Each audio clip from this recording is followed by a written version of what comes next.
Hi, my name is Rylan Harvey and I'm living with Tourette Syndrome.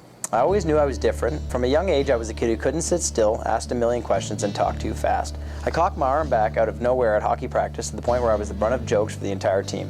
My OCD caused me to always have to touch people last if they ever touched me, and this caused countless fights between my brother and other classmates. I was deemed a weirdo and had very few friends, and it was hard for other children to understand what I was going through. In grade school, I was very different, and I was always that kid who parents worried about letting their child hang out with.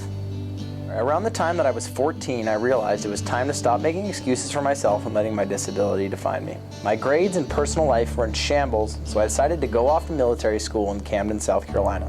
Words cannot describe the experience I went through while I was there, and it took me through a journey through the best and worst of my inner body. This was also where I studied cognitive behavioral therapy and learned to suppress my tics. From this point on, things in my life changed, and I found that living with Tourette's no longer to be such a big burden. I gained a new level of confidence in myself, and this made life so much easier to bear. Fast forward to today, and I'm doing better than ever.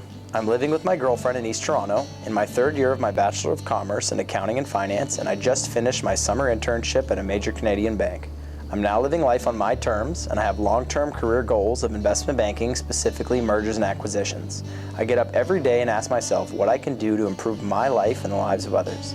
I run a successful painting business on the side with all my own employees and clients, and I'm proud to be one of the best reviewed painting businesses in the beaches, Toronto. In closing, there is never one way to describe this disorder, but when every average Joe comes to the table and you realize that you're something different, that you're something special, I hope a light goes off and you realize that you have an opportunity to sell yourself as a cut above the rest. As weird, crazy, and backwards as my wiring may be, I believe that it contributes to the fundamental characteristics of a successful person, and I am proud of Tourette Syndrome and the impact it has had so far on my life. Do not let this disability define you, and do not let anyone tell that you cannot compete or achieve the results that you want because you may be different than the rest. Take hold of your life and push yourself to new levels because you owe it to both yourself and your family to prove that you're better than some diagnosis. Thank you very much.